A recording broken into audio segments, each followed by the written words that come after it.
The twilight stretched endlessly across the frozen landscape, that strange Arctic phenomenon where day and night blur into a single gray continuum.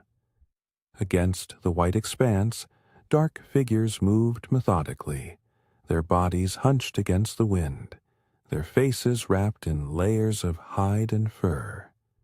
They were searching for something, reading signs in the snow and ice that were invisible to untrained eyes.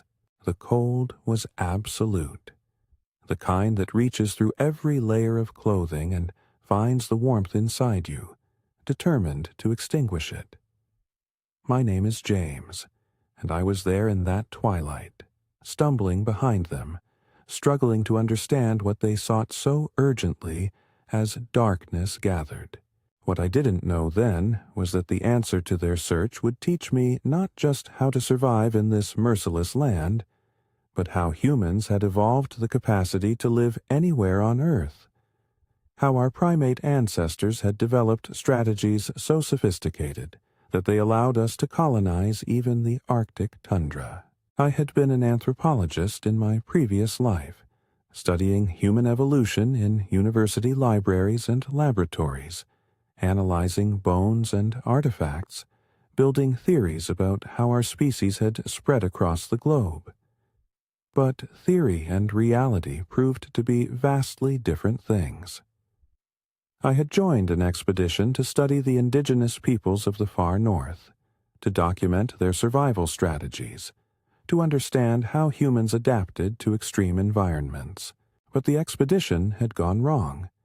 Supplies lost when our ship was crushed by ice, members scattered when we tried to reach land, and I had found myself alone in a landscape that had no interest in my academic credentials or my carefully constructed theories.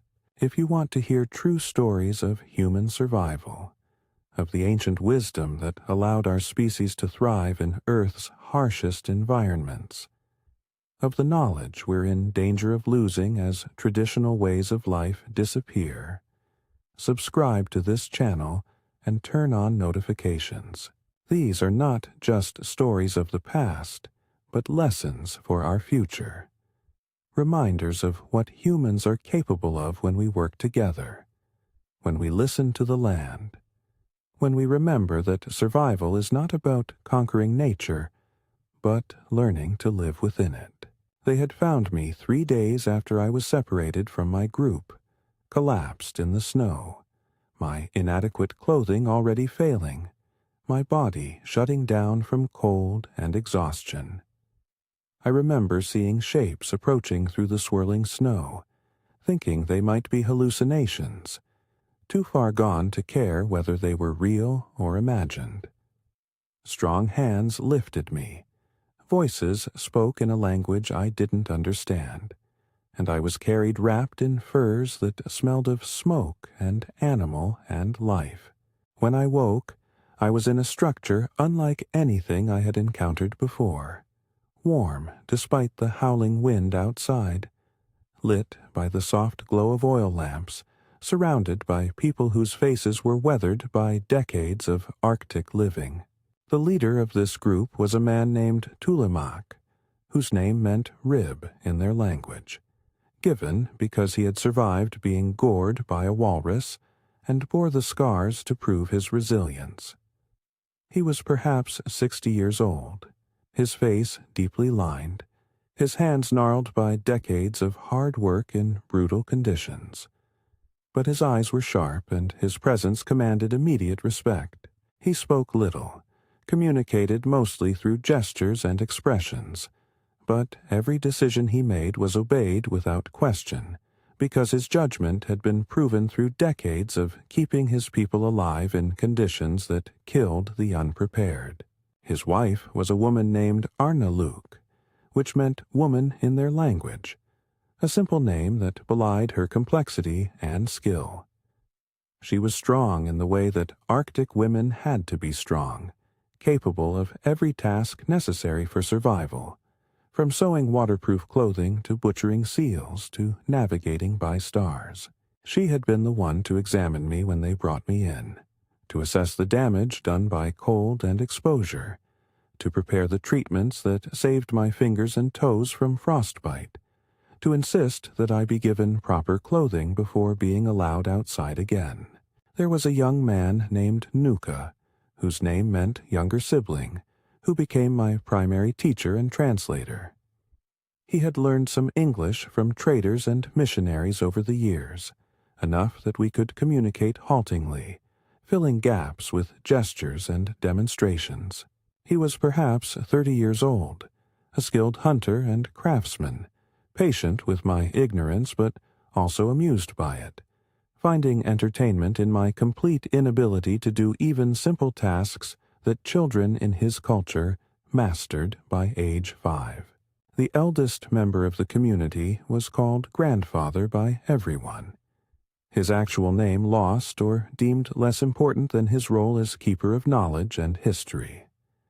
He was so old his exact age was unknown even to himself. His face a map of wrinkles, his body bent, but his mind astonishingly sharp.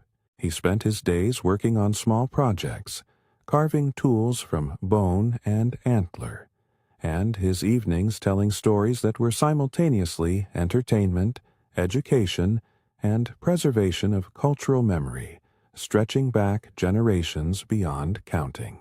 There was also a man named Chilak, whose name meant sky, though his temperament was more like storm clouds than clear weather. He was younger than Tulumak, but older than Nuka, perhaps 45, and he had been skeptical of the decision to rescue me. He argued that I would consume resources without contributing, that strangers brought trouble, that the old ways of hospitality had to be balanced against practical considerations of survival. His skepticism wasn't personal but pragmatic, the voice of caution that every community needed. And there were children, half a dozen ranging from toddlers to teenagers, including a girl of about 9 named Akna, which meant mother, given in hope that she would grow to embody the qualities of nurturing and strength. She was curious about me, this strange man with pale skin and odd speech, and she took it upon herself to help teach me, showing me through patient demonstration how to do things that seemed impossible, laughing at my mistakes but also encouraging me when I succeeded. As I recovered from my ordeal, I began to understand the sophistication of the shelter that had saved my life. From the outside, it appeared to be nothing more than a dome of snow, perhaps 12 feet in diameter and 6 feet high at the center, barely distinguishable from the drifts around it.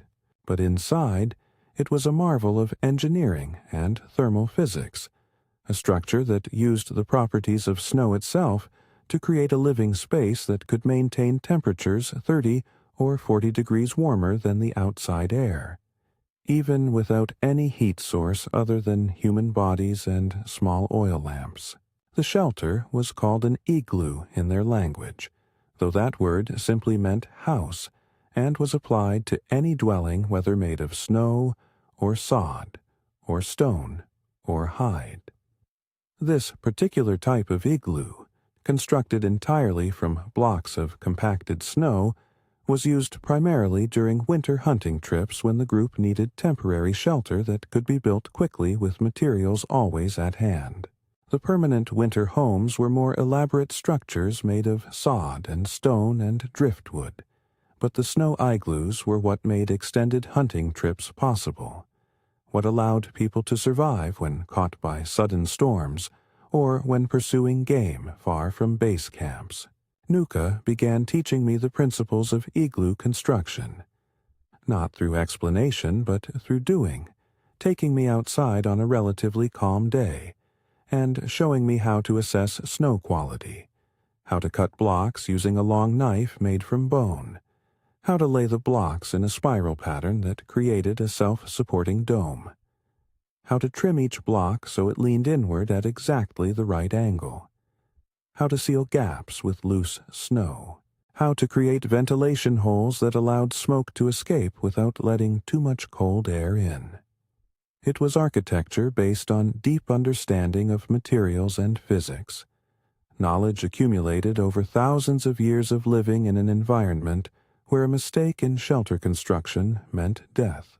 What struck me most was how the igloo worked with the properties of snow rather than against them. Snow, properly compacted, is an excellent insulator because it traps air in millions of tiny spaces between ice crystals. The blocks cut from wind-packed snow created walls that prevented heat loss while remaining strong enough to support their own weight. The dome shape distributed structural forces efficiently while minimizing surface area relative to volume, reducing heat loss. The entrance tunnel was dug below the floor level of the main chamber, creating a cold trap where heavy, cold air settled, keeping it away from the living space. Every aspect had purpose.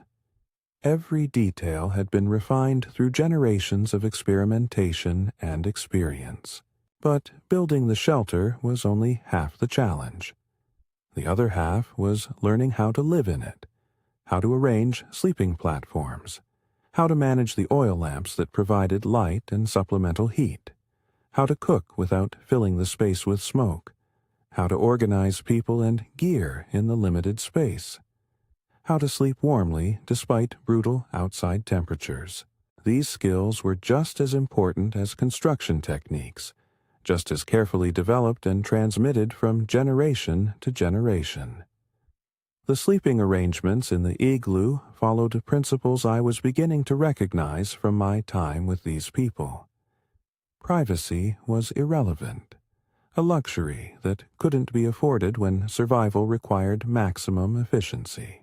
The sleeping platform was built from blocks of snow covered with layers of hide and fur, raised above the floor level where cold air settled. Everyone slept together in a close group, bodies pressed against each other, sharing warmth, covered with communal blankets made from caribou hides sewn together. Children slept between adults, the elderly positioned nearest the center where it was warmest, everyone contributing their body heat to the collective warmth that made survival possible. What he taught me in that moment would save my life months later, when I found myself in a situation where building proper shelter meant the difference between surviving until rescue and freezing to death. The knowledge Nuka was transmitting wasn't just practical instruction, but a way of thinking, an approach to problems that looked for solutions in the properties of available materials, in the physics of heat and cold, in the accumulated wisdom of ancestors who had solved these problems through trial and error over countless generations. Grandfather told stories in the evenings, speaking in the language I was slowly learning to understand, with Nuka providing translation when I got lost. One story particularly affected me, about the first people to venture into the Arctic, migrants from warmer lands who had to learn or die. They came with knowledge of sun and warmth, Grandfather said, his voice like ice grinding against stone. They knew how to find food in forests, how to build shelters from wood, how to stay cool when heat was the enemy. But here, all that knowledge was useless. The land taught them new ways, but it was a harsh teacher. Many died learning lessons that survivors would pass forward. We are alive because our ancestors learned from their mistakes, remembered what worked, taught their children not just to repeat actions, but to understand principles. He paused, his ancient eyes fixing on me with an intensity that was uncomfortable. You come from a world of soft living, where shelter is built once and lasts forever, where food comes from stores, where fire is made by turning a handle. You have forgotten the knowledge that kept your ancestors alive. But the knowledge still exists, waiting to be remembered. The land will teach you, if you let it. But you must shed your pride first. Admit your ignorance. Become a child again, learning from those who know. His words struck deep because they were true. I had thought myself educated, sophisticated, knowledgeable about human cultures and adaptation, but I knew nothing, not really. My knowledge was abstract, theoretical, built from books and lectures and second-hand accounts. What these people possessed was embodied knowledge, skills developed through practice and necessity, understanding that lived in their hands and eyes and instincts, passed down through demonstration and patient teaching and lived experience. I was beginning the humbling process of unlearning my assumptions and learning to see with new eyes. The group was preparing for an extended hunting trip, pursuing caribou that had been spotted moving through the region.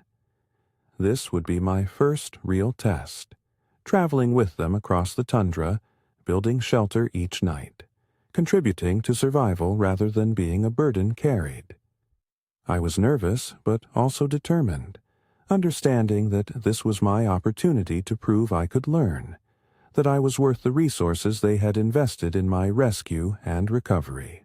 We departed on a morning when the sky was clear and the wind relatively calm, conditions that Tulimak assessed as favorable for travel. The group moved in a loose formation, adults on snowshoes carrying packs and weapons, children bundled on sledges pulled by dogs, everyone dressed in the carefully constructed clothing that meant the difference between survival and death. I walked near the rear with Nuka, trying to match the steady pace, trying to place my snowshoes in the tracks of those ahead to conserve energy, already breathing hard from the effort. The landscape we traveled through was simultaneously beautiful and terrifying, vast and empty, white stretching to horizons that seemed impossibly distant. The sun hung low, barely clearing the horizon even at midday, casting long blue shadows and turning the snow gold and pink and purple. The cold was constant. Not sharp like a winter day in temperate climates, but deep and penetrating. A presence you could never escape or forget, always looking for gaps in your defenses, always ready to kill you if you made mistakes. We traveled for perhaps 6 hours before Tulimak called a halt, selecting a site based on criteria I couldn't yet read. Immediately, the group went into action, not frantic but purposeful, everyone knowing their role. The men began cutting snow blocks, working in teams, moving with practiced efficiency. The women unpacked gear and organized supplies. Children helped where they could, fetching things, clearing snow, learning through participation. And I watched and tried to help, clumsy but willing, slowly beginning to understand the choreography of survival.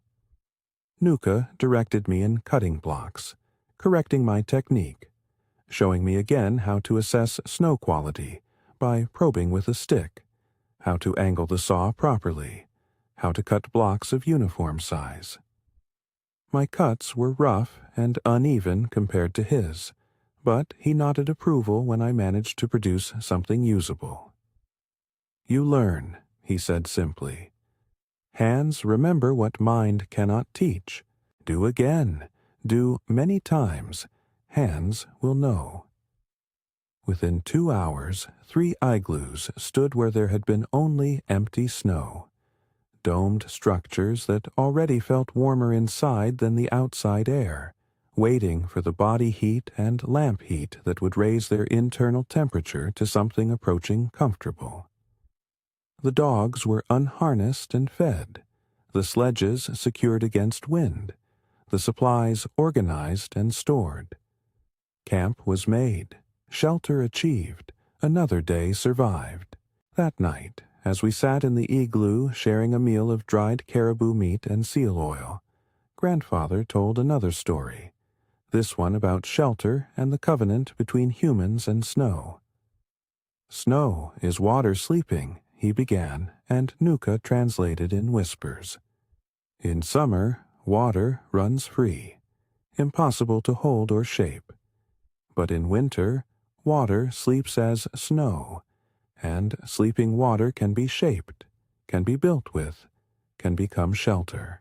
This is the gift of winter, that it provides the material for protection from itself. But we must know how to accept this gift, how to work with sleeping water, how to build in the way snow wants to be built. He went on to describe the different types of snow, how wind-packed snow was best for building while soft powder was useless, how the temperature and humidity affected crystal structure and bonding strength, how to read these properties by probing and cutting and observation. It was science, delivered as poetry, preserved in narrative form, because that was how knowledge survived when there was no writing, when everything depended on memory and oral transmission, and the ability to encode complex information in story form that was memorable and repeatable. Our people discovered this knowledge slowly. Grandfather continued. Many died in the learning, but those who survived taught what they had learned, and their children improved on it, and their children's children refined it further, until we had not just random success but reliable technique, not just lucky survival but mastery of the environment. This is how humans conquered every land, not through strength or weapons, but through patient observation, careful experimentation, and the transmission of accumulated knowledge from generation to generation. His words resonated with my training as an anthropologist, but now I understood them in a completely different way. Not as abstract theory, but as lived reality.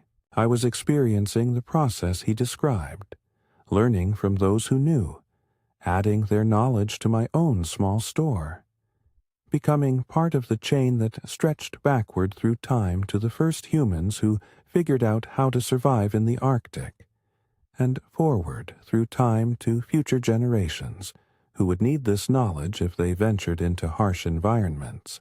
The sky was changing, and in this land that meant only one thing, a storm was coming. Tulimak had been watching the horizon for the past hour, reading signs that were invisible to me, and finally he made a decision. We would remain here, strengthening the igloos, preparing for bad weather rather than trying to outrun it.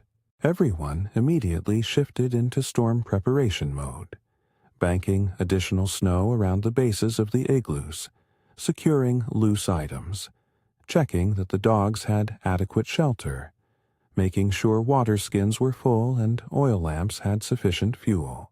The storm hit with terrifying speed, wind rising from gentle breeze to howling gale in what seemed like minutes, snow beginning to fall so thickly that visibility dropped to almost nothing, temperature plummeting as the wind stripped away any warmth. We retreated into the igloos, sealing the entrance tunnels with blocks of snow that would prevent wind from entering, but could be easily pushed aside from inside if necessary. And then we waited, pressed together in the warm darkness, listening to the wind scream outside, feeling the solid walls protecting us from conditions that would kill an exposed person in minutes. This was the ultimate test of the shelter, the reason igloos existed, and I watched with fascination and growing confidence as the structure performed exactly as designed. The wind howled, but couldn't penetrate the thick snow walls. The temperature inside remained comfortable despite the plummeting cold outside. The ventilation holes allowed smoke to escape without creating dangerous drafts. The sleeping platform kept us elevated above the cold air that settled near the floor. Every aspect worked together as a system, a perfected solution to the challenge of surviving Arctic storms. During the 2 days we waited out that storm, Grandfather told more stories. Arnaaluk taught skills related to clothing maintenance and repair. Nuka continued my language education, and I learned what it meant to live in close quarters with others, to share space and breath and warmth without conflict. to function as a social unit where everyone contributed and everyone benefited. The children played quiet games. The adults worked on projects that could be done in cramped spaces, and slowly the time passed. Not pleasantly, but without disaster. Survival achieved through preparation and patience and mutual support. When the storm finally broke and we emerged to assess the situation, the world had been transformed.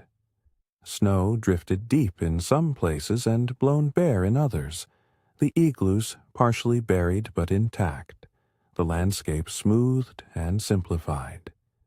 Tullamak surveyed the scene, consulted briefly with Chillik and the other hunters, and made a decision. We would continue the hunt, the caribou likely moving to areas where wind had exposed ground and made grazing possible. We dismantled camp, packed everything onto sledges, and resumed travel through the new landscape. My skills had improved during the forced rest period, my confidence higher, my understanding deeper.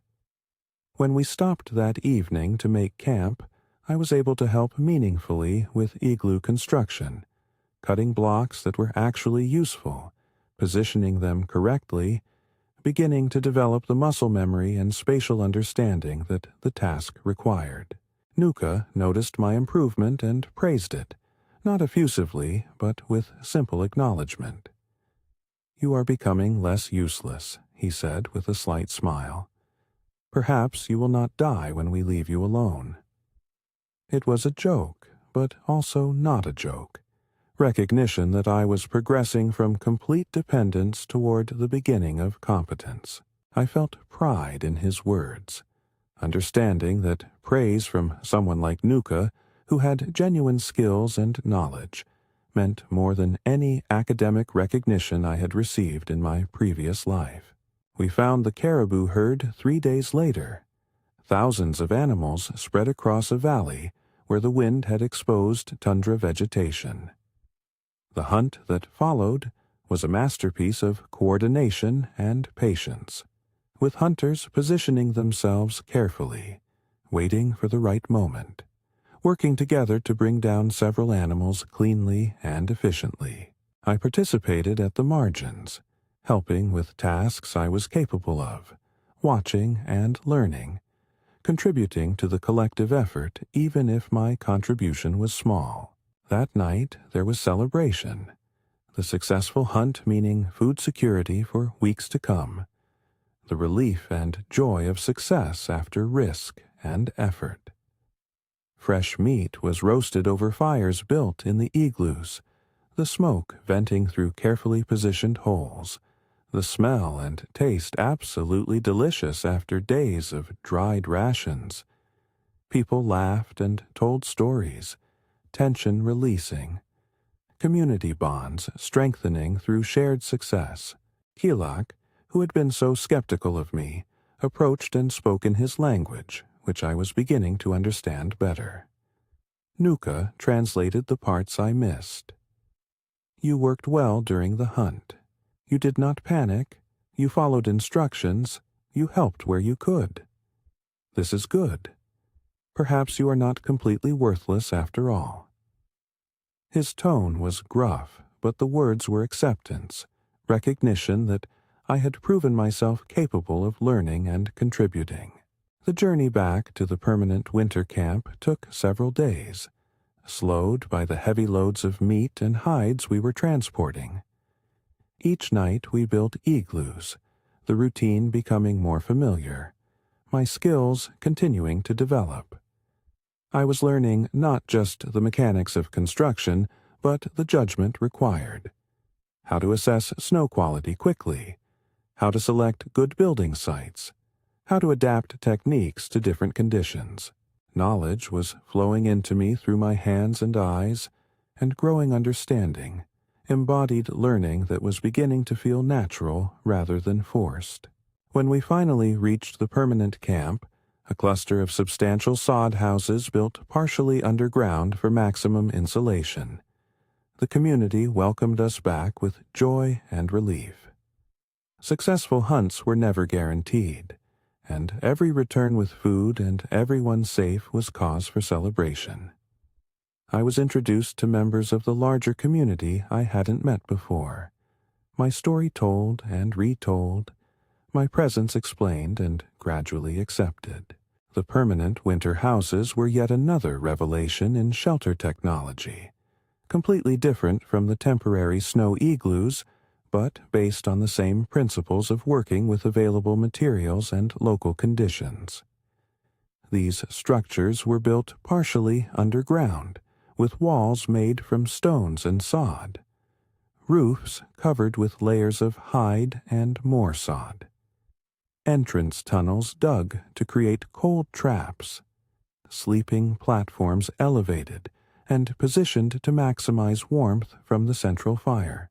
They were not beautiful in any conventional sense, but they were brilliantly functional, maintaining livable temperatures through the long, dark Arctic winter with minimal fuel consumption. I was given a place in one of these houses, sleeping alongside others, continuing the communal arrangement I had become accustomed to.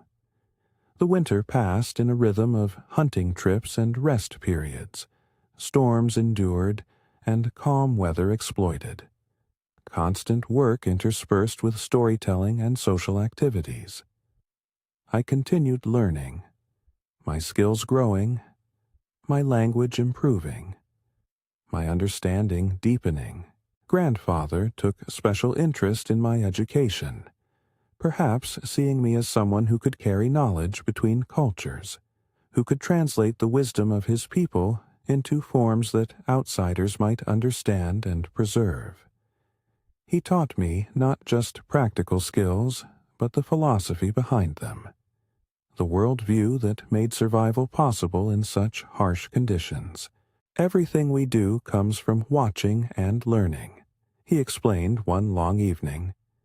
We watch animals, see how they survive, learn from their adaptations.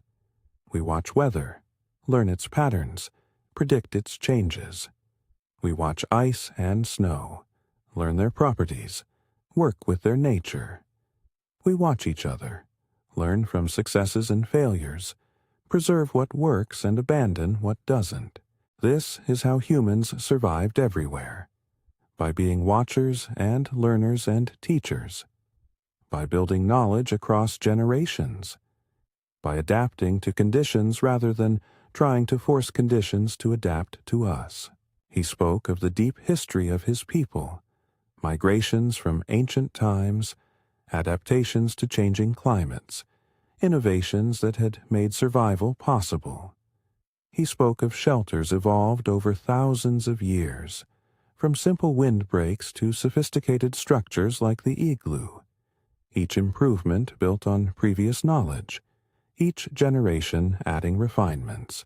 He spoke of clothing technology, of the discovery that layering was more effective than thickness, that air trapped between layers provided insulation, that different materials were needed for different purposes.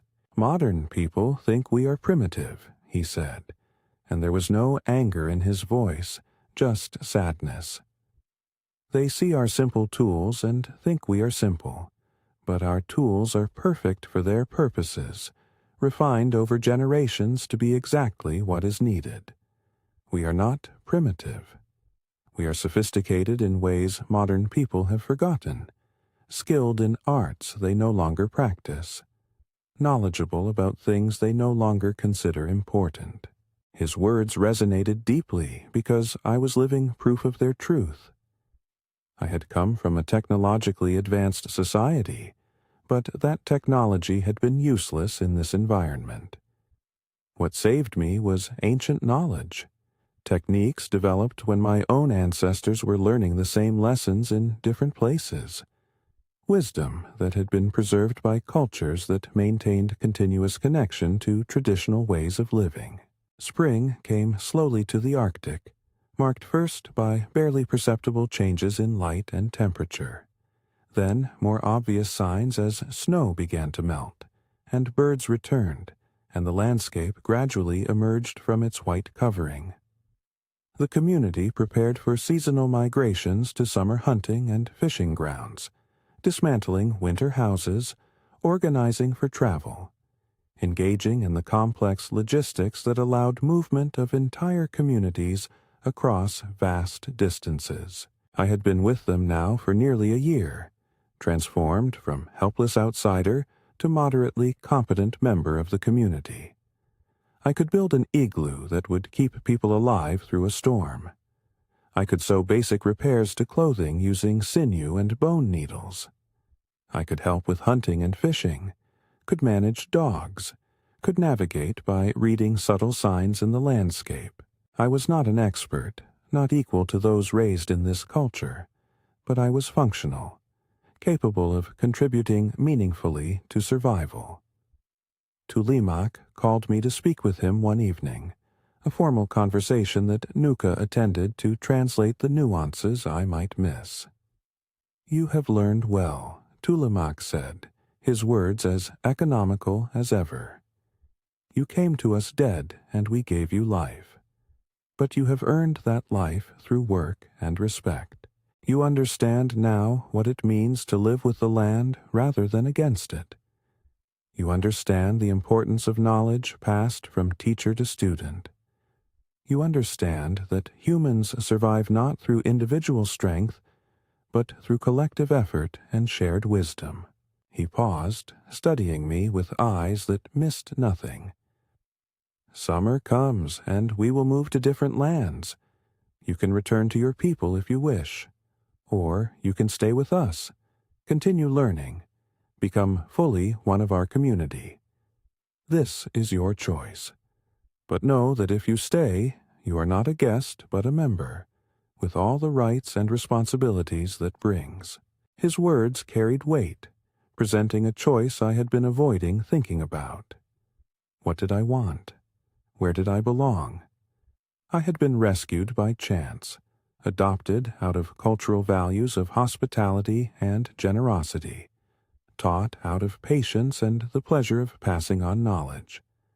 But staying would mean committing fully to this life, letting go of my old identity, accepting that I would likely never return to universities and libraries and the world I had known. I thought about what I had learned, not just practical skills, but deeper lessons about human nature and adaptation, about the sophistication of traditional knowledge, about the values that allowed survival in harsh conditions. I thought about the warmth of sleeping pressed together in igloos and sod houses, the satisfaction of contributing to collective survival, the joy of learning real skills with real consequences, the privilege of being taught by masters of their crafts. "I want to stay," I said finally. "If you will have me, I want to stay and learn more, to become fully part of this community. I have found something here I didn't know I was missing, a way of living that connects me to something deeper than my old life ever did." Tulimak nodded once, his expression unchanged, but I sensed approval in his stillness.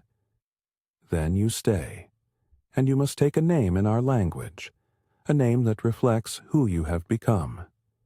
The elders will decide, and we will hold a ceremony." The ceremony took place several days later, with the entire community gathered, a ritual that marked transformation and acceptance. Grandfather led the proceedings, recounting my journey from helpless stranger to contributing member, acknowledging the teaching that had occurred and the learning that had been achieved. Then he announced my new name, Iglutak, which meant house builder, recognizing the skill I had developed and honoring the shelter that had saved my life and that I had learned to create for others. The name carried weight and meaning, connecting me to a lineage of knowledge, acknowledging my place in the community, marking my transformation from James the anthropologist to Iglutak, the adopted member of an Arctic people. I accepted it with humility and gratitude. understanding that I had been given a gift far more valuable than anything in my previous life. The years that followed were full and rich, seasons cycling through their familiar patterns, my skills continuing to develop, my understanding deepening. I married a woman named Siku, whose name meant ice, a widow with 2 children who became my children, integrating me fully into the social fabric of the community. We had children together, mixing genetic and cultural heritage, creating new branches on the ancient tree of human adaptation. I took on teaching responsibilities, particularly with the occasional outsiders who appeared, lost travelers or shipwreck survivors or adventurers who had bitten off more than they could chew. I could speak their languages, could translate concepts between cultures, could help them understand the lessons I had learned. Some adapted as I had, finding new lives and identities. Others could not let go of their old ways and left at first opportunity, returning to worlds they understood. I judged neither choice, understanding that adaptation required flexibility that not everyone possessed. I also worked to document the knowledge I was learning, using my academic training to create detailed records of construction techniques, survival strategies, cultural practices, traditional knowledge, not to extract or appropriate this knowledge, but to help preserve it in forms that might survive even if the culture itself changed, to create resources that could support cultural continuity and education. I worked with the elders, ensuring that what I documented was accurate and approved, that I served as translator rather than interpreter, that the knowledge remained rooted in its cultural context. As the years passed and I grew older, my hair graying, my face weathering to match the faces around me, I became an elder myself, a keeper of knowledge, a teacher of younger generations. I taught my children and grandchildren. I taught community members who sought specific skills.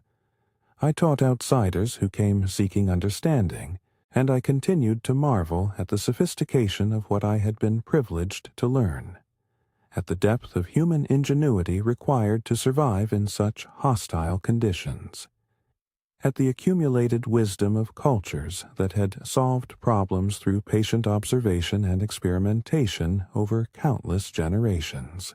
The igloo, that simple dome of snow that had saved my life, became for me a symbol of everything I had learned.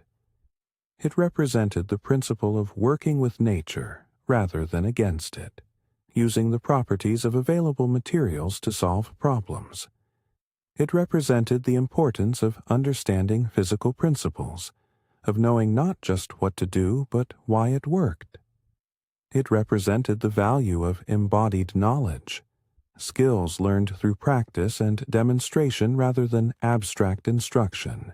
It represented the necessity of cultural transmission, of teaching and learning across generations. And it represented the power of human adaptability, our species' remarkable capacity to develop survival strategies for any environment on Earth. Now, decades after that desperate winter when I was found half frozen and dying on the tundra, I sit in a warm house watching my grandchildren play, listening to the wind outside, secure in knowledge and community. The cold no longer frightens me because I understand it, know how to work with it, possess the skills and knowledge that transform it from enemy to teacher. And I think about other people in other harsh environments who developed their own sophisticated strategies for survival, their own accumulated wisdom, their own ways of living with the land rather than against it. If this story moved you, if it made you think about human adaptation and the wisdom of traditional cultures, if it reminded you that our species survived not through individual heroism, but through collective knowledge and mutual support, subscribe to this channel. There are more stories like this, accounts of survival and transformation, of ancient wisdom and modern relevance, of what we can learn from people who maintained direct connection to the land and the lessons it teaches. Hit the notification bell so you don't miss these stories. Share this with someone who needs to remember that humans are capable of remarkable adaptation when we humble ourselves enough to learn from those who possess knowledge we lack. The night is falling somewhere, and people are seeking shelter, and if they know how to read the snow and work with its properties, they will survive through the long, dark hours and emerge when light returns. The wind howls outside, bringing snow and cold, but inside we are warm, protected by structures built using principles refined over thousands of years, maintained by knowledge passed from generation to generation, sustained by the understanding that survival is not an individual achievement, but a collective one.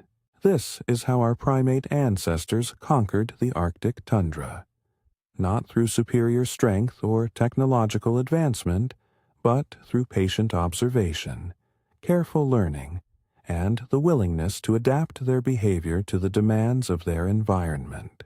They learned to read snow like we read books, to build shelter from the very cold that threatened them, to sleep warmly in the depths of winter through the simple but profound practice of staying together, sharing warmth, trusting each other through the vulnerable hours of darkness. And that knowledge, preserved and transmitted through cultures like the one that adopted me, remains relevant today, a reminder of what humans are capable of, a testament to the sophistication of traditional knowledge, and a lesson in humility for those of us who thought we knew everything, but discovered we knew nothing about what truly matters for survival.